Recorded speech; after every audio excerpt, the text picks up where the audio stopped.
so I like to hear. My name is Jarrell Ware, and I work at McDonald's. I'm on the National Organizing Committee, and I'm from New York City! New York! All right, here we go. Welcome to Virginia, everybody.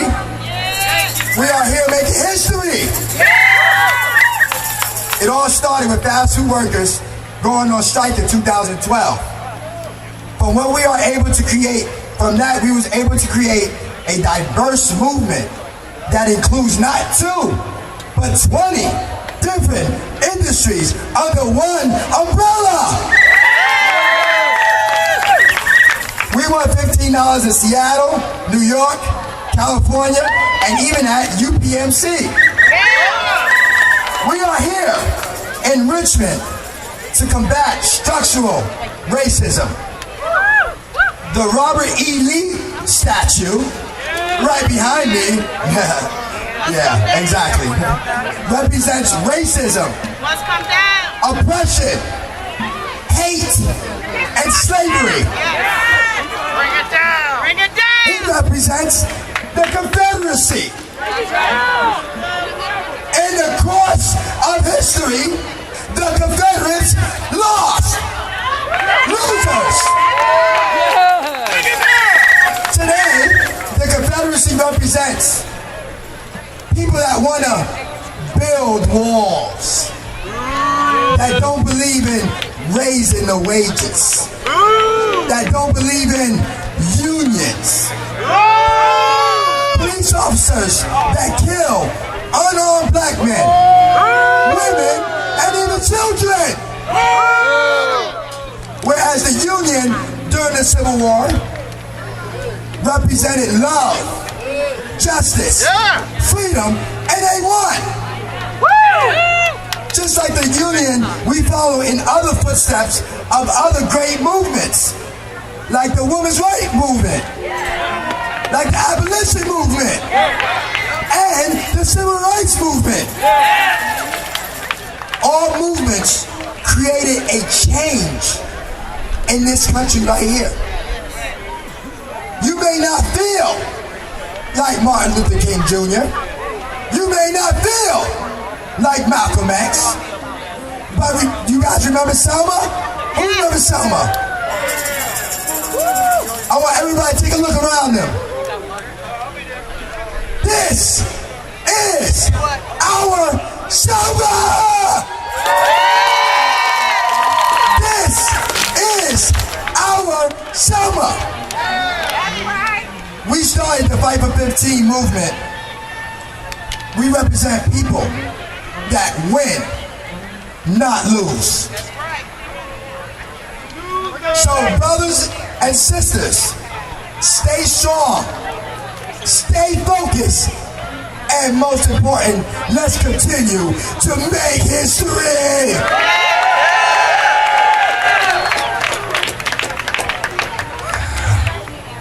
I'd like to bring to the stage my sister Anna. You got it. You got it. A fellow fast food leader from North Carolina. Let's give a round of applause to my girl Anna.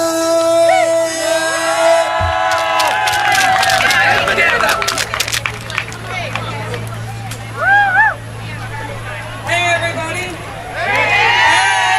My name's Anna. I'm from Richmond, North Carolina. Can everybody move forward, please? We family will bite!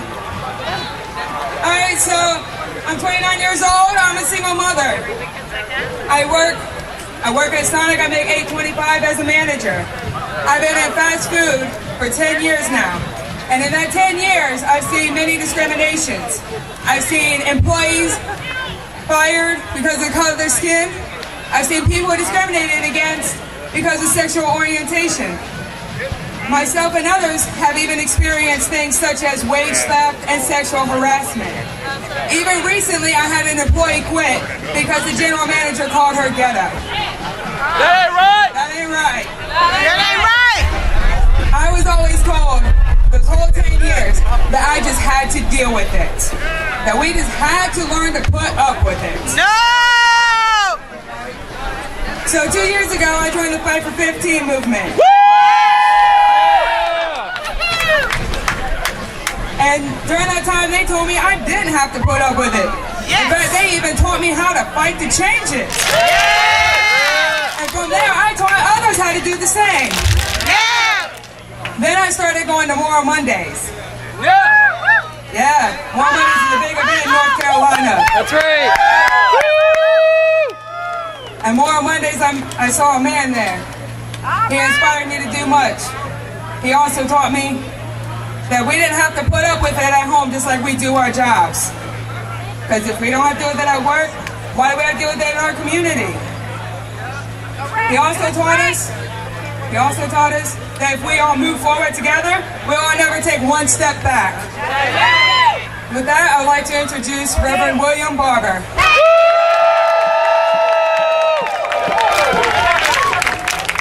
Go Anna! Hello, everybody. First, I want everybody on stage to put up their cell phones. And I'm not going to say a word as long as they're curse words signs, because we don't have to use curse when you got truth. That's right. So if you got a sign up that's saying F somebody, that's not our movement. You don't have to do that. We're bigger than that. So if you see somebody with a sign, there were some white supremacists, we don't have to fight with them.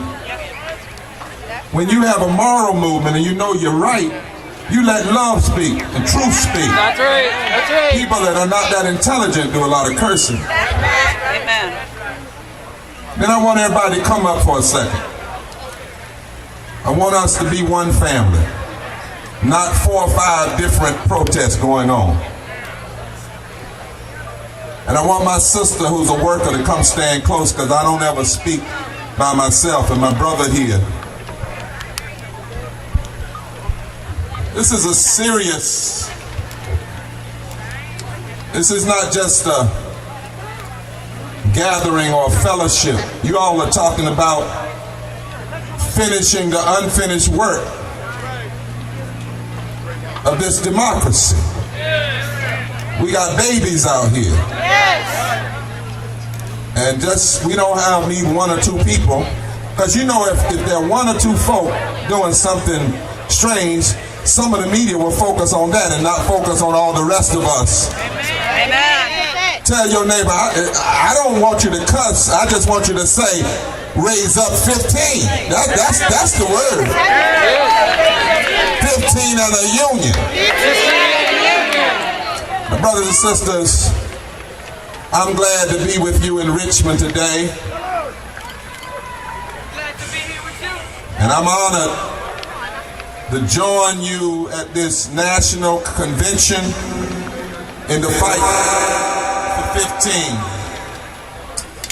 I don't come as somebody that just comes to speak. I've stood with you in the streets, in front of McDonald's and other places. I've joined you in jail for the cause, because I believe this fight and the fight for health care and the fight for voting rights and the fight against police brutality and violence are among the most important battles in our country today. That's right. And this movement in many ways is as important as the SNCC movement was in the 1960s. That's right. Because right now you are helping to build a third reconstruction in America. Yes. Now, I've been traveling, Mr. President Mary King, and all of you who are working with SEIU and the Fight for 15, I've been traveling all over the country with others leading the revival, Time for a Moral Revolution of Values, and thousands have shown up. And in those thousands, Fight for 15 was always in the mix, because Fight for 15 knows that the time for America to do right is right now. That's right. That's right. Now it is fitting that we are gathered in the capital of the former Confederacy to face this nation's peculiar labor history. If you follow the James River from this city down to the sea, you will find the place where my African American ancestors first set foot on these shores. Tell all the folk around you, listen up. Listen up. Because if we want business to listen to us, we first have to learn how to listen to one another. So tell everybody around, hold tight right now and just listen up.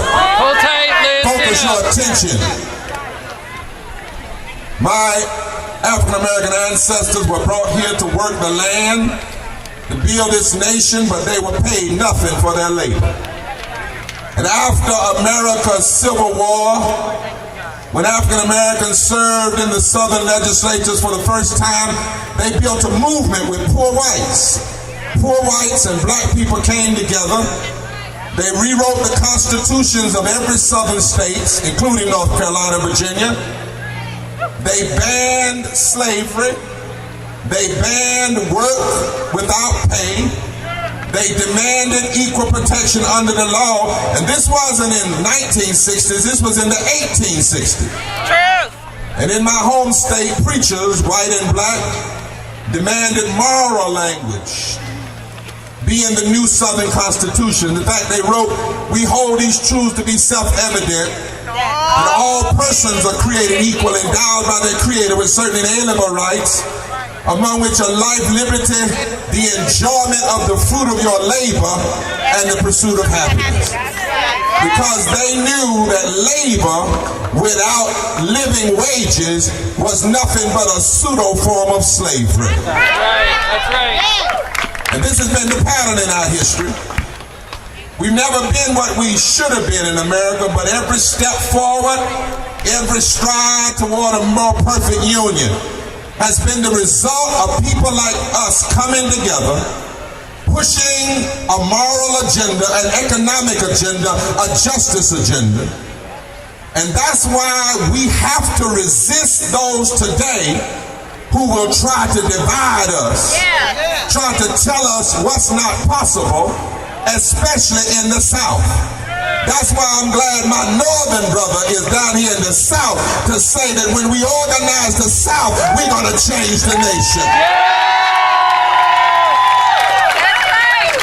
When Franklin Delano Roosevelt, I see a sign there, was in the presidency and a woman was his labor secretary, Frances Perkins, in 1938. And businesses were telling Franklin Delano Roosevelt, if you raise the minimum wage, you're going to lose jobs.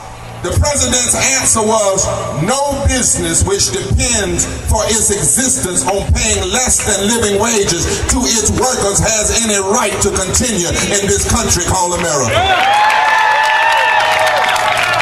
That was 83 years ago. Roosevelt stood up to the greedy corporate leaders in the South and in the North who wanted to block rights and living wages. And today, we must confront the lies and the myths.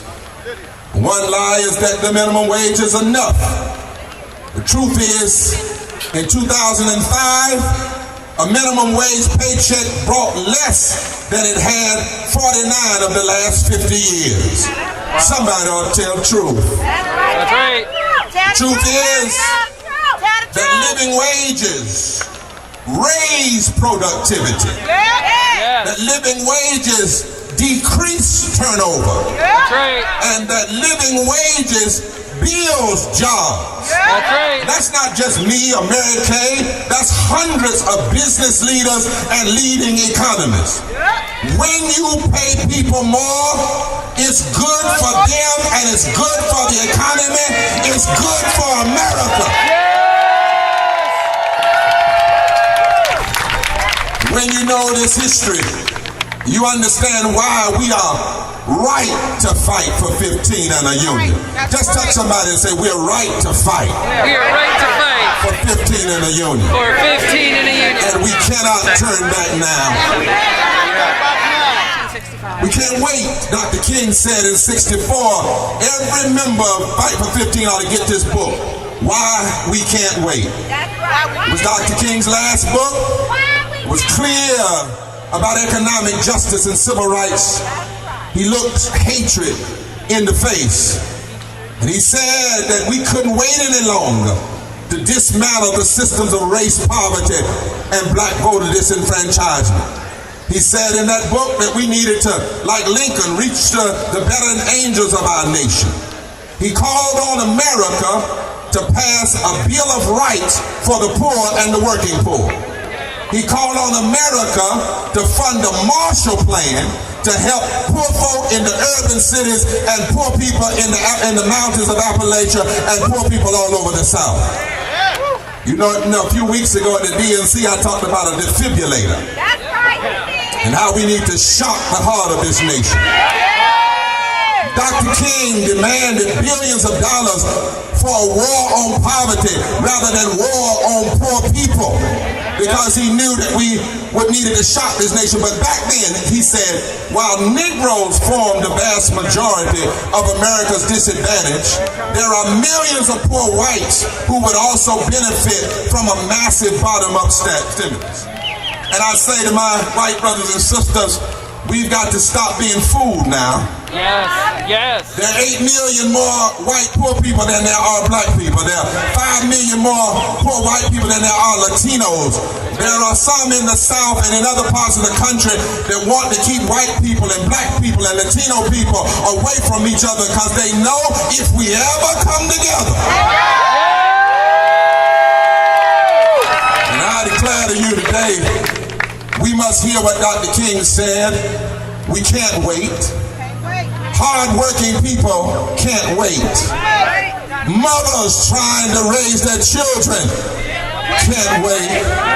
Fast food workers can't wait. Healthcare workers, airport workers, restaurant workers, minimum wage workers, and even many of our good policemen that make less than a living wage, they can't wait either. The truth of the matter is that I stand here in front of the statue, not behind it. Yes! It took us 400 years to go from slavery to now to get from 0 to 725. We can't wait another 400 years.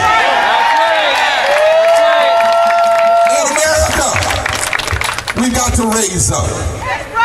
In a country where tens of thousands of people die every year from low wages and poverty, we got to raise up now.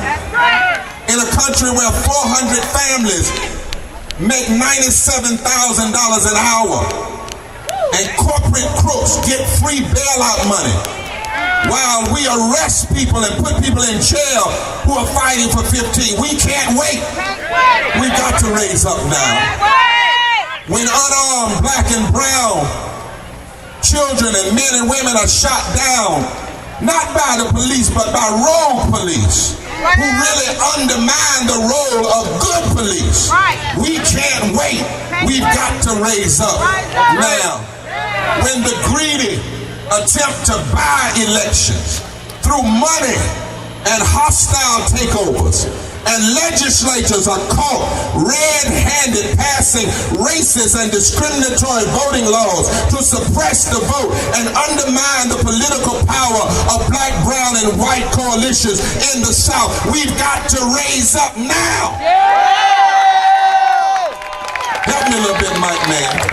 Do you realize in the South, in the 11 southern states from North Carolina to Texas, if you control the South, you control 22 Senate seats in the U.S. Senate. That's right. That's right. Which means you only need 4 more from the other 39 states to be in control. You control 31% of the House of Representatives, which means you only need 20% from the other 39 states. You control 160 electoral votes in 11 states, which means that you control the 11 southern states and you divide black and white and brown people, you'd only need 112 electoral votes from the other 39 states. I stopped by to say, we can't wait. You're right. We have to fight now.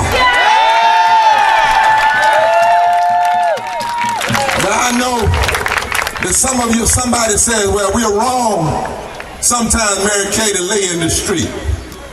We're wrong to do civil disobedience. We're not wrong. But it is wrong for the richest nation in the world to pay half of its African American workers, 54% of African Americans, to make less than a living wage.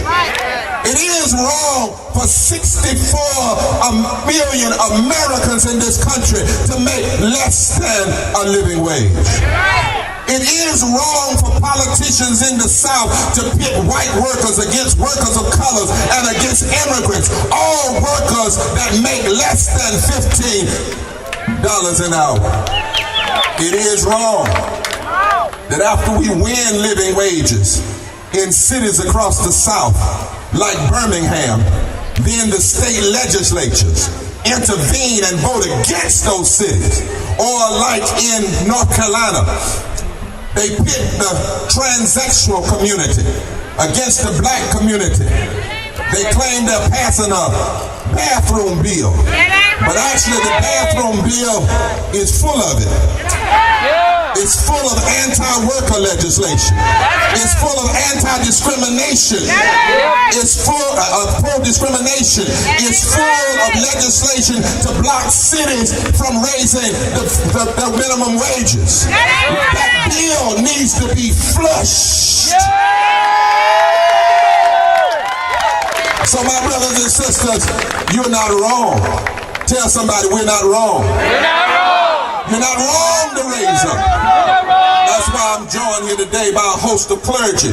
You saw them this morning. We met afterwards all across the nation because raising wages is a moral issue. It's about right and wrong.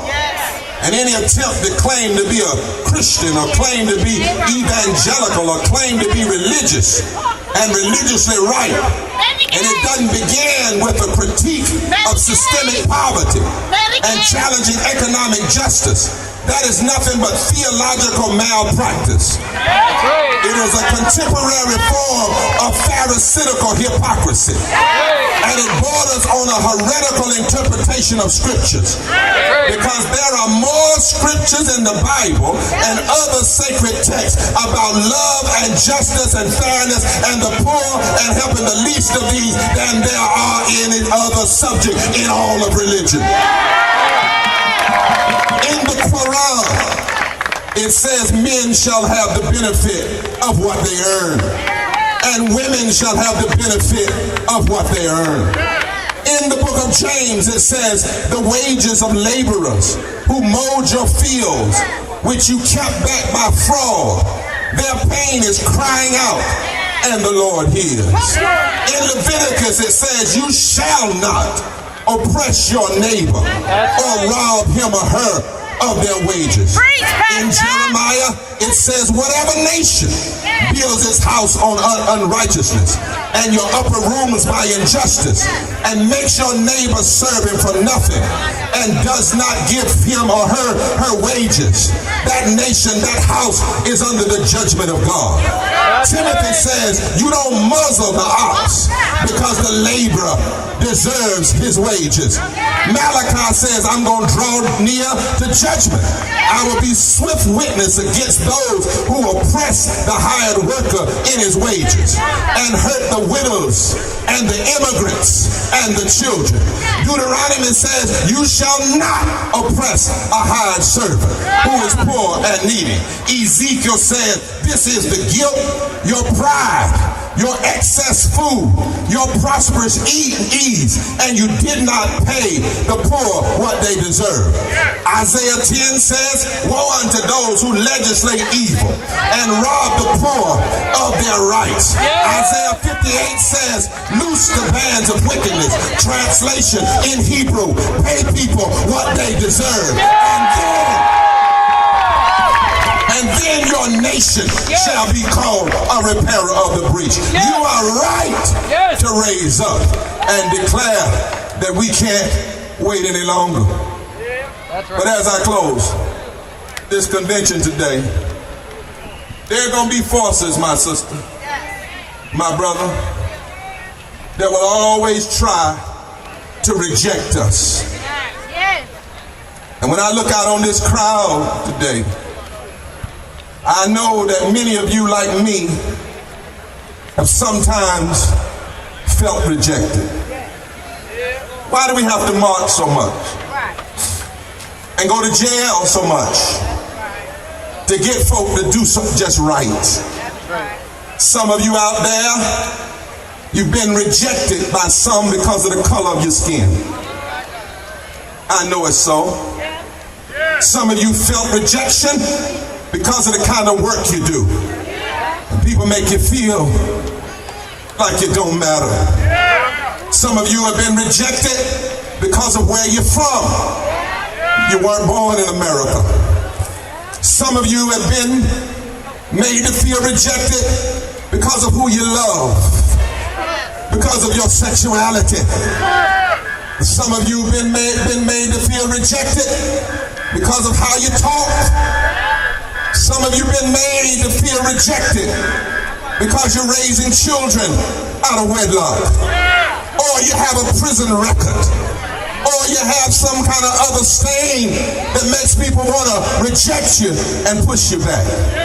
But can I be a preacher for the next 7 minutes? Because I've got good news for the rejected. I come from a faith tradition, and the psalm says the stone that the builder rejected has become the chief cornerstone. In other words, the rejected have power to come together. And when the stones that have been rejected come together, then something powerful can happen. And I know the power of coming together.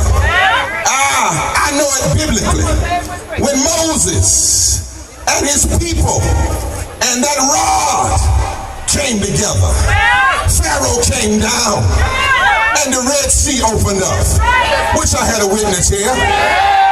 When Esther and her uncle Mordecai came together, they were able to stop the destruction of the Jewish people. Do I have a witness here? When David and his rock and his slingshot and his faith came together, Goliath fell. And they tell me the next morning the headline in the Richmond Dispatch read, "The bigger they come, the harder they fall." When Shadrach, Meshach, and that bad Negro got together, down in the fiery furnace, God cooled down the furnace and blessed them with a movement. I know what coming together does biblically. When God the Father, the Son, and the Holy Ghost got together, things went from crucifixion to resurrection. But not only that, I know what coming together does historically. Truth is, when truth and justice has fought, truth and justice has never lost. I didn't say truth didn't get beat up sometimes. I didn't say truth didn't get arrested sometimes. But when it's all over and the dust clears, truth will win. Justice will win. Love will win. During slavery, it looked like justice had lost. But when Harriet Tubman and Frederick Douglass and Quakers and white evangelicals got together, they brought slavery down. Women didn't have the right to vote. But when Sojourner Truth and Elizabeth Cady Stanton got together, they won the right to vote. Plessy versus Ferguson, separate but equal, looked like it had the victory for 58 years. But when Thurgood Marshall and white lawyers and black lawyers and Jewish lawyers got together, the court voted 9-0 to overturn Plessy. It looked like Jim Crow had justice beaten down. But when Rosa Parks and Martin Luther King and Bayard Rustin and A. Philip Randolph and white labor leaders got together with Jonathan Daniels and Viola Wilson, they tore Jim Crow down. Apartheid was strong in South Africa. But when Mandela and Bishop Tutu and the mothers of the young people got together, they brought apartheid down. what happens biblically when we come together. I know what happens historically when we come together. But I also know what happens personally when we come together. Let me close. Several years ago, some said I might never walk again. Right. They said I might never get out of a wheelchair again. I was 30 years old and had always depended on my legs, Yara. But I woke up one morning and I couldn't move. I spent 3 months in the hospital bed, not knowing if I'd ever get up and walk again without major help. For 12 years, I was in a wheelchair or on a walker. But over those 12 years, somehow my mind got together, and my doctors got together, and my nurses got together, and my swim coach got together, and my therapist got together, and my church got together, and the prayer warriors got together, and my faith got together, and God's Spirit got together. And when they all got together, I can jump now, I can march now, I can stand now, I can be with the fight for 15 now, and I've been marching ever since. And I stopped by to tell you, I'm a witness. When we all get together, when the stones that the builders rejected get together,